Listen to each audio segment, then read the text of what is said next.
Hey everybody, and welcome back to a new video. I'm Mike here with Mike's Drones and More, and today guys I'm going to show you how to go in and actually program your racing drone, or any drone for that matter. It doesn't have to be a racing drone, in BetaFlight, and how to basically set it up. Now this is not an advanced tutorial on PID tuning or anything like that. This is just a basic setup of how I set up my racing drones. So the first step before you do anything whatsoever is you want to you bind your receiver. So some receivers, when you power up the board, they'll power up the receiver. This one didn't. I had to plug in the battery. So you plug in the battery, and it's really super easy. You can kind of notice down here there's a little button. You just basically, before you turn on the drone or plug it in, you push down that button and basically you put the battery on, and there's a whole step of going through that, but that's the first step that you got to do. So make sure you've got your quadcopter bound to the actual copter first before we do anything. So I'm going to pause here for a second. I'm going to turn the camera around over to my computer, and I'll show you guys how to go through BetaFlight.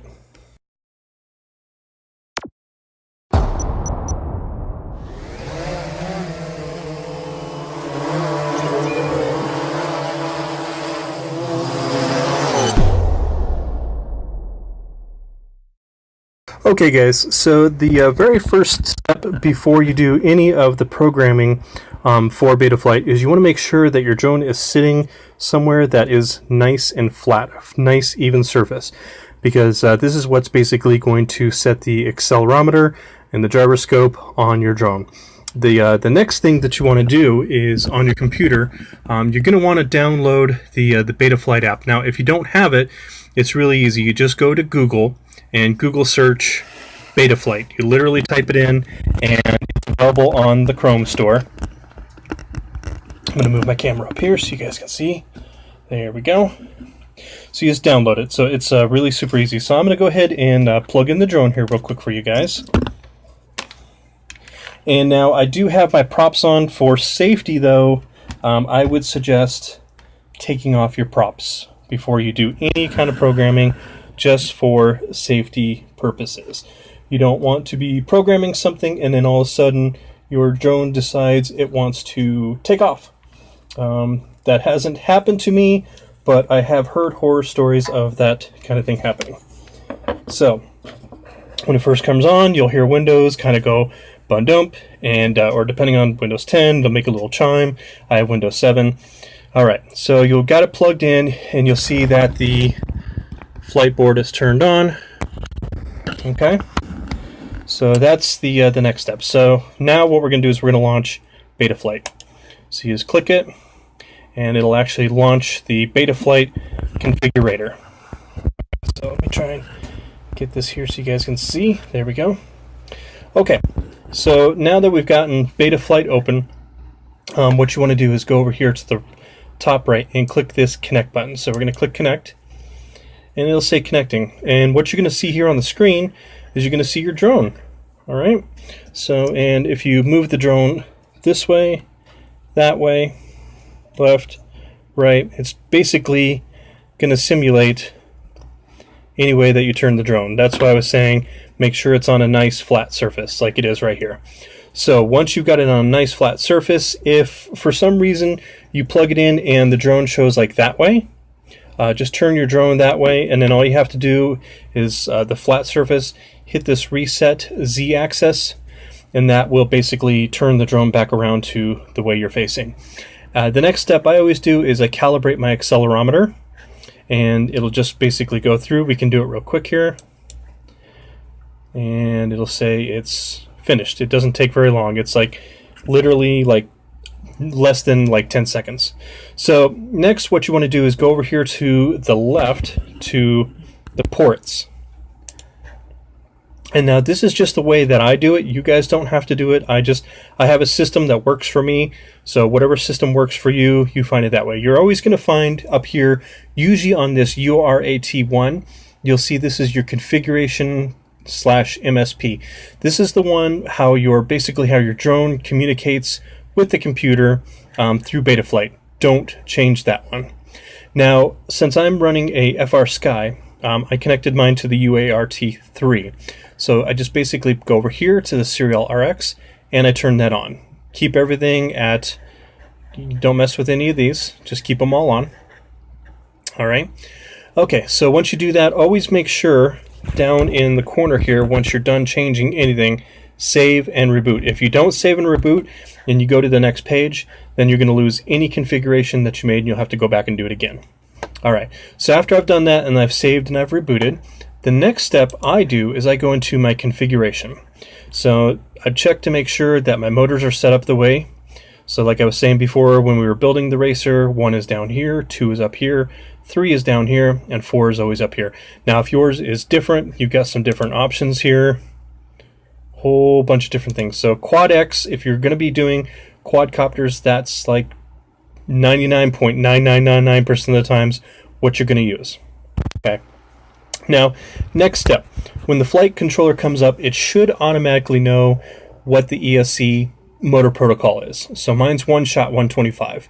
I don't use motor stop anymore just because it stops the motors, especially when you're doing like the punch outs and things like that. So I don't change that at all. And then make sure you have disarm motors regardless of throttle. That'll be automatically check marked. Do that.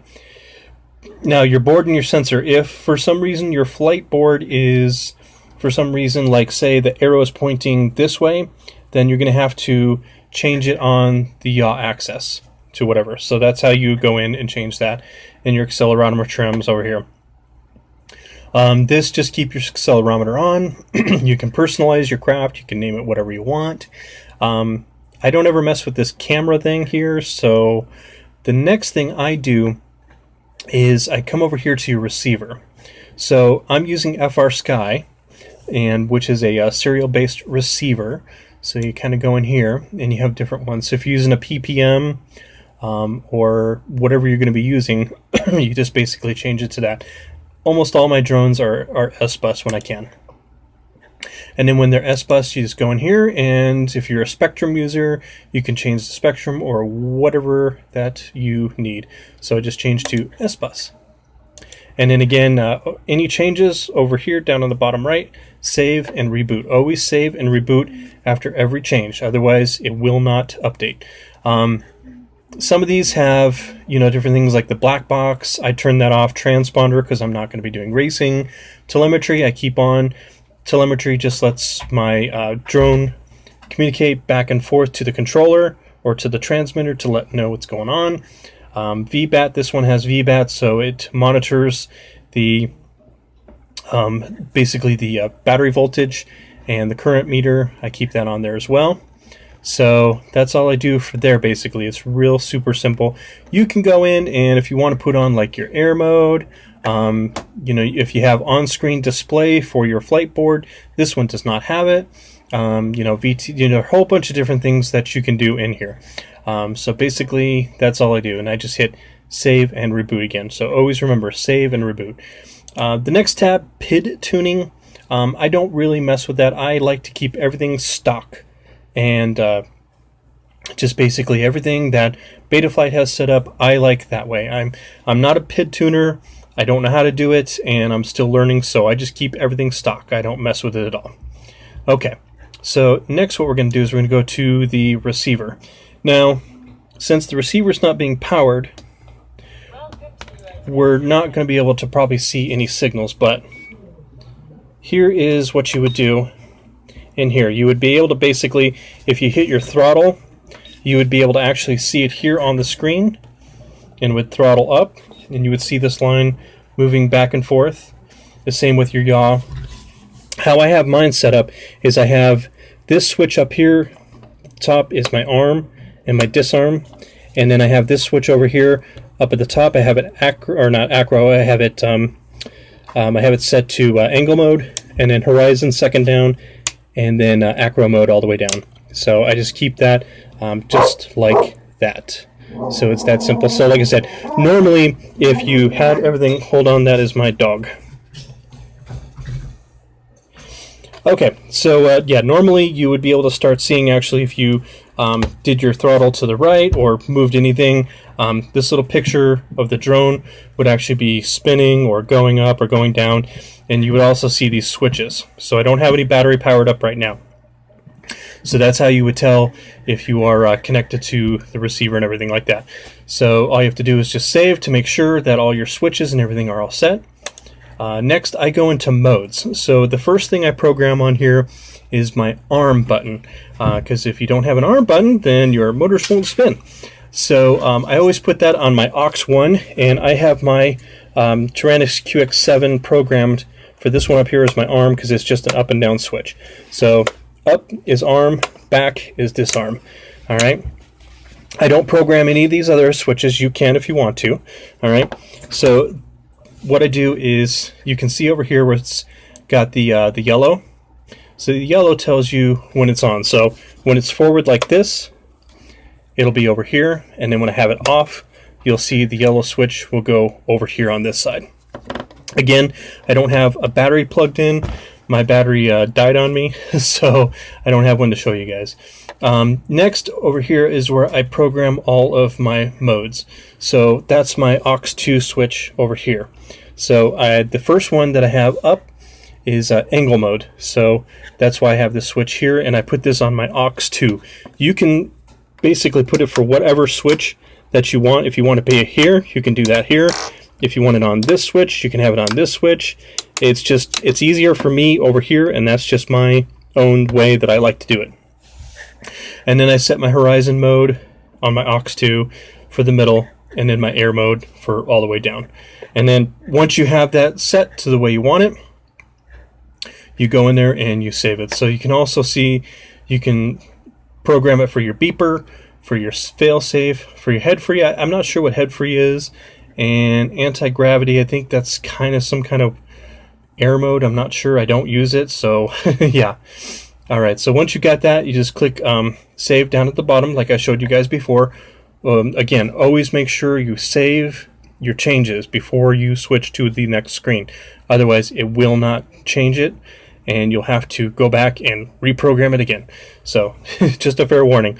So next, this is your motor screen. So you can kind of see these are kind of going like this. So you can click this little guy here. It says, I understand the wrist propellers are removed, enable motor control. So if you go like this, if your battery is turned on, you can actually use this master, and you can see the motors will start actually spinning if you have your props off. And then you can test each individual motor separately. So you can test motor number 1 to make sure that it's correctly spinning. You can check motor number 2 to make sure that it's spinning the clockwise, number 3, and number 4. And then if you had, like, you know, other motors, things like that. Now this screen, this is just a test screen. You don't have to save anything in here. This is just to test your motors, and that's it. That's all this little screen does. Doesn't do anything else. Now here's your black box. Now I don't use the black box for anything yet. There's ways that you can like log all your like flights and your telemetry and stuff like that. I don't use it, so I don't even mess with it or program it. And then here's your CLI, and this is where you can basically go in and you can check, like, see what version that you're running. I think if you just type in version and then enter, so you can see that I'm running BetaFlight, I'm running SP Racing F3, and I'm running version 3.1.7, and that was last updated on April the 3rd, 2017. If I were to type dump in here, that would dump all the information that's stored on the board, and I'd have to start all over again. So don't do that unless you want to clear the board and reflash it again. And that's basically what I do for BetaFlight. It's really super simple. A lot of people think it's a little bit intimidating. It is at first when you're first starting, you know, getting into the drones and things like that. But you know, once you've gone through it a couple times, it's really super simple. And then so always make sure over in the top here that once you're done, you disconnect like that. And then it brings you back to this main screen. Now, if say this was a brand new board that wasn't yet configured or anything like that, and I wanted to flash it, like this board here that was on this drone, it actually had a really old version of CleanFlight. So I had to dump it on CleanFlight first, and then I had to flash it. The way you flash it is really easy. This particular board had two boot tabs on it. They are actually on the other side under here. So you just basically short out those two. And sometimes there's a button. Every board is a little different. So you just go to firmware flasher, and then you pick your racing board. So in my case, I had SP Racing F3. And then you can go in here and you can pick whatever version that you want. Usually you want to do the newest version up at the top. You can also tell it to show you unstable versions. So these are like beta versions that are running. So like 3.2. 3.2 is not out yet for BetaFlight. It's still in beta and testing. So I'm not going to change it just yet, but I've heard really good things about this coming out. So once it's available, I'll probably upgrade this one to it. And then what you want to do is you want to make sure that you do a full chip erase. Manual baud, just always leave it at 25 or 2000, the 25,600. And then you can also show unstables if you want as well, but I don't. I just use whatever's available. And then you just go down here. This would normally say load firmware. It would be yellow. You would click that. It'll say loading. It'll automatically download it. And then you say flash. And then what'll happen is it'll kind of go across. It'll erase the chip. And once it gets all the way to the end over here, it'll say flash complete. It'll check it and it's done. And that's really it. I mean, BetaFlight is really super simple. It's not as hard as a lot of people make it out to be. It's really actually a very user-friendly system. It's just a little intimidating if you're not familiar with the software, but it's really, really super easy to learn. So guys, that's all I've got for this particular video. So again, hopefully my batteries will come in and the weather will be good, and we can take the racing drone out and I can show you guys some line of sight and then some FPV, and we'll check this bad boy out and see what kind of footage we can get to it. So guys, if you like my little short tutorial here, give me a thumbs up. And if you like the videos, if you like my channel, please hit the subscribe button down at the bottom. Sorry for my dogs. And then if you want, also you can hit the little bell button next to that. That just lets you know when we have new videos.